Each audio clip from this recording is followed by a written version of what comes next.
Roto! Good morning again! Grabe! Gusto niyo makibangan? Naniniwala ka mangyayaman ka din!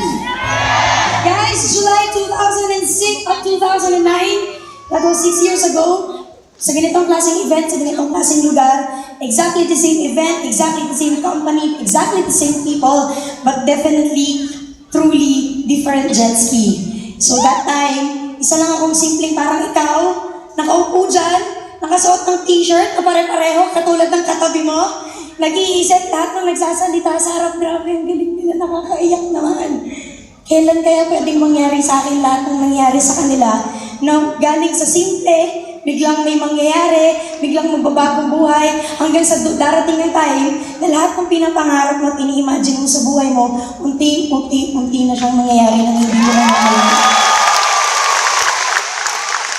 That was 6 years ago. Doon ako nakaupo. Kumakanta si Kyla. Ang kinakanta niya, hindi ko makakalimutan when you believe. Umiiyak ako na hindi ko maintindihan kasi first time in my life, naramdaman kong parang, grabe, ganito palang pakiramdam mangarap. Hindi mo ba siya nahahawakan pero pakiramdam mo nandun ka na. Nararamdaman mo din ba yun? Buti naman, pare-pareho tayo.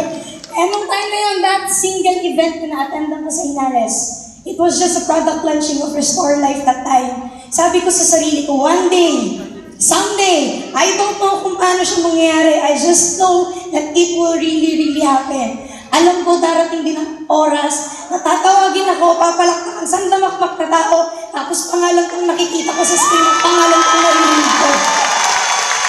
Ito tayo ngayon. Nandito ako ngayon sa harapan niyo. Hindi ko din alam talaga kung paano siya nangyari. But what amazes me the most is yung blessings pag nag-pour. Pag ready kang saluhin, lahat sunod. Kaya guys, siguro masasabi ko na lang dahil nakapakilala naman na din ako, nabanggit ko na lahat. Pinagpuyatan ko namin kuya ng grupo ko. Nasa na yung organs! Salamat! Ang styro niyo. I love you guys. Para to sa inyo. Lahat ng yung nangyari sa akin, sabi sa akin ng direct upline to, si upline OJ Chua. Where are you? Pwede ba natin palakpan yung direct upline to?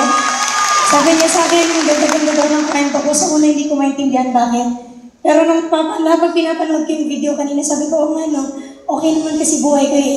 Sabi nga nila, para akong prinsesa, okay naman kami. Yun nga lang sabi ko, hindi pwedeng hanggang hindi ko alam. Kasi nararamdaman ko sa sarili ko na meron akong pwedeng gawin, meron akong pwedeng marating, at marami akong taong pwedeng ma-inspire pagdating ng panahon. Kaya siguro kaya ko naman sabihin sa inyo lahat, bago tayo mag-iwahiwalay, I'm here right now in front of you, each and every one of you. Alam ko lahat ng nakaupo dito. Member ka man or hindi, I don't care. For sure, kaya ka nakaupo dyan ngayon kasi meron kang pangarap at gusto mong matupad sa buhay mo. Pareho lang tayo. Nauna lang ako. Nauna ko lang kung trabahuin. Tuloy-tuloy lang. Ilang beses akong naiwang parang ako lang. Ilang beses akong nahirapan. Ilang beses pero na-realize ko, wala namang ibang magpapayaman sa akin kundi ako lang. Wala nang iba. Sabi ko sa sarili ko, kung nagawa ng iba, may kamay sila, kompleto man ng akin. May paa sila, meron naman din ako maikli lang ng konti. Sabi ko, yung upline ko maputi. Pero mas maganda naman ako. So kung nagawa niyang yumaman, I love you upline. Kung nagawa niyang yumaman, isa lang nasabi ko sa sarili ko, kaya ko din makuha lahat ng pangarap ko sa buhay. Kaya hindi ko na po inintindi lahat. Sabi ni Carlo sa akin, tuloy-tuloy lang. Sabi ko, sige, tuloy-tuloy lang daw. Hanggang sa unti-unti na nagbago ng lahat. Nakita niyo naman. Guys, bago pa maubos ang boses ko, siguro gusto ko muna magpasalamat. Siyempre kay God. Binigay niya lahat. Pangalawa, sa mga may-ari po natin. Kasi hindi po sila nagsasawang tulungan at gawin ng lahat para matupad ang pangarap natin dito. Sa mga uplines ko, kay Ap Joseph. Pwede ba natin palakpakan si Ap Joseph? Kay Ap OJ, kay Ap Bernard, Kapline. Thank you sa support. Kay Ap Jackie Concepcion, alam kong nandiyan ka nakangiti.